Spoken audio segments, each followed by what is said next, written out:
Yo tout le monde, j'espère que vous allez bien. Bienvenue sur cette toute nouvelle vidéo critique du film, du special, du court-métrage, du long épisode. Je sais pas vraiment comment on peut l'appeler. On va l'appeler film ou special presentation. Donc, Les Gardiens de la Galaxie Holiday Special. Donc, oui, je sais que le special est sorti quand même en fin novembre. Donc, ça date un petit peu, sachant que là, on est précisément le 13 janvier. Donc c'est un petit peu tard, mais il faut la sortir un jour. Donc là, j'ai profité un peu de mes vacances, donc j'ai pas vraiment fait de vidéo. Mais bon, je vais essayer de faire rattraper les critiques que j'ai pas faites, notamment She-Hulk. Il n'y aura pas du bon à dire, hein. Mais sinon, parlons de ce special. Alors déjà, commençons par mon avis global, sans spoiler, pour vous dire si je vous conseille ce film ou pas. Donc, ce film, je vous le conseille vraiment. Alors là, on est peut-être plus dans le temps, mais à Noël, moi, c'est sûr, je vais le re-regarder à Noël. C'est vraiment cute. Il y a pas vraiment de spoiler parce qu'il n'y a pas vraiment d'intrigue, il n'y a pas d'histoire de méchants, etc. Mais c'est vraiment cute. Donc, on a des personnages comme Cosmo, comme Groot qui est rendu musclé pour une raison. Et on a même Kevin Bacon, donc c'est vraiment cool pour Noël. Un petit court-métrage, on passe du bon temps avec les Gardiens de la Galaxie. Je vous le conseille vraiment si vous l'avez pas vu, même si on n'est pas à Noël. Moi, pour de vrai, je pourrais le re-regarder, même si c'est pas Noël. Tellement je trouve ça mignon, cute. Et voilà.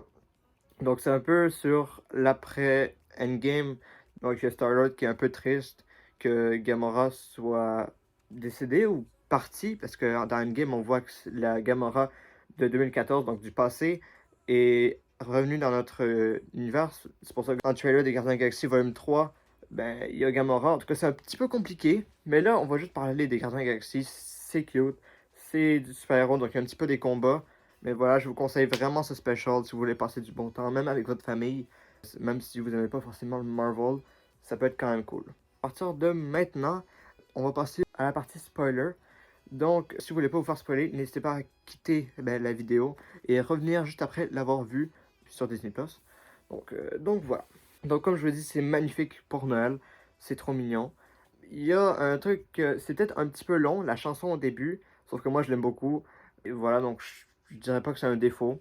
Donc il y a l'histoire un peu, c'est parce que Mantis est au fond la sœur de Star-Lord, parce qu'on sait que Ego, son père, a eu beaucoup de relations sur différentes planètes, donc c'est sa sœur.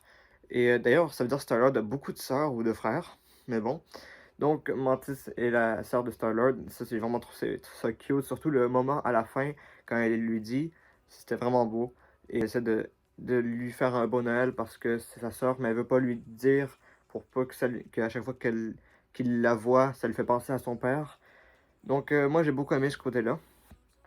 Donc ça, il voulait pas gâcher sa relation avec Star-Lord. C'était cool de revoir les gardiens pour attendre les Gardiens de la Galaxie volume 3. D'ailleurs, on a eu un trailer récemment, donc ça va être très bon.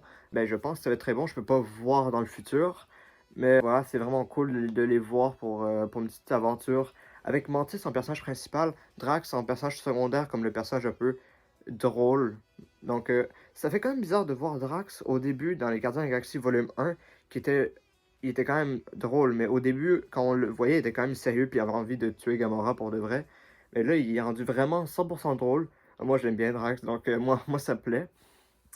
Et il y a une référence à Steve, donc quand il y a Mantis qui voit Captain America, donc elle connaît Steve Rogers, elle connaît son nom, ok? Et donc elle l'a sauté dans les bras, ça j'ai trouvé ça très, très drôle. Il y a Cosmo. Cosmo, c'est mon personnage préféré de l'épisode. On l'a pas beaucoup vu parce qu'on va plus le voir dans les Gardiens de la Galaxie. Dans les Gardiens de la Galaxie, volume 3, il est tellement cute et il peut soulever des objets par la pensée.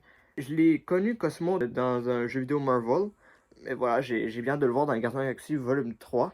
Alors, un truc, Groot, c'est vrai qu'il peut faire un petit peu peur parce qu'on voit que c'est un costume, c'est pas de la CGI, mais il est vraiment musclé aussi. Si on regarde Avengers Endgame et Avengers Infinity War, où il était vraiment maigre, là il est vraiment musclé. Et c'est cool de le voir recevoir son petit jouet à la fin, son jouet, sa petite Game Boy à la fin, ça c'était vraiment très cool. Et qui est Groot qui fait des petites statues qu'il a offert aux gardiens, ça fait une référence à I Am Groot, je pense, quand il fait des petites constructions. Et je trouve ça très cute. Aussi, je sais pas comment qu'il y a Nebula qui a offert le bras de Bucky à Rocket. Je sais pas comment elle a pu le récupérer, mais bon, il y a plusieurs personnes, je pense, qui ont fait des théories là-dessus. Moi, je pense que c'est plus pour la blague, etc. Donc, on va voir s'il va l'utiliser dans le futur. Je pense pas, hein. Mais voilà. Kevin Bacon, c'était drôle de le voir.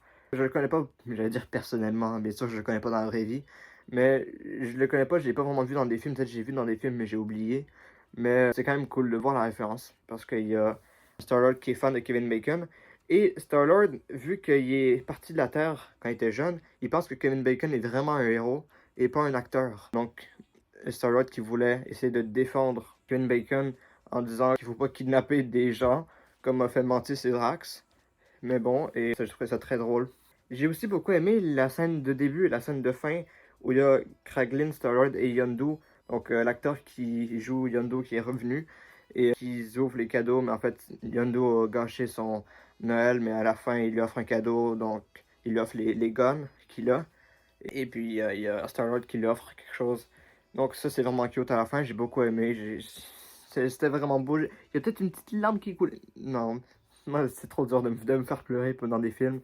Mais moi, j'ai trouvé ça quand même. C'était les émotions, vous voyez ce que je veux dire? Oui, ça, j'ai oublié de le dire, mais ils ont acheté Nowhere.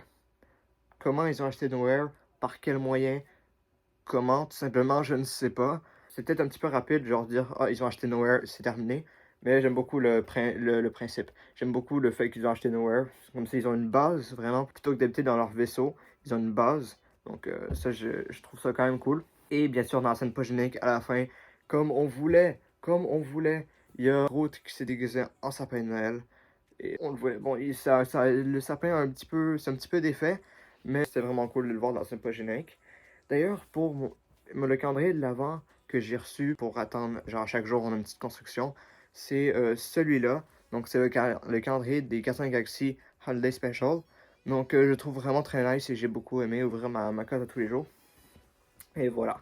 Dites-moi dans les commentaires ce que vous avez pensé de ce special, de ce film de 45 minutes, 45 à 50 minutes environ, il dure. C'est peut-être un petit peu court, mais moi j'ai trouvé ça vraiment bien. J'ai trouvé ça mieux que She-Hulk et que Werewolf by Night. C'est pour tout dire. La critique de She-Hulk devrait arriver sous peu. J'ai hésité à la faire hein, parce que j'aime pas trop faire des critiques négatives. Mais bon, il faut qu'on en parle, tout simplement. Merci d'avoir suivi cette vidéo. Si elle vous aura plu, n'hésitez pas à la liker, la partager, la commenter et vous abonner si vous en avez envie, bien évidemment. Ça me ferait très plaisir. Et moi, je vous dis, c'est Jake, The Boss. À plus pour une prochaine vidéo. Ciao tout le monde!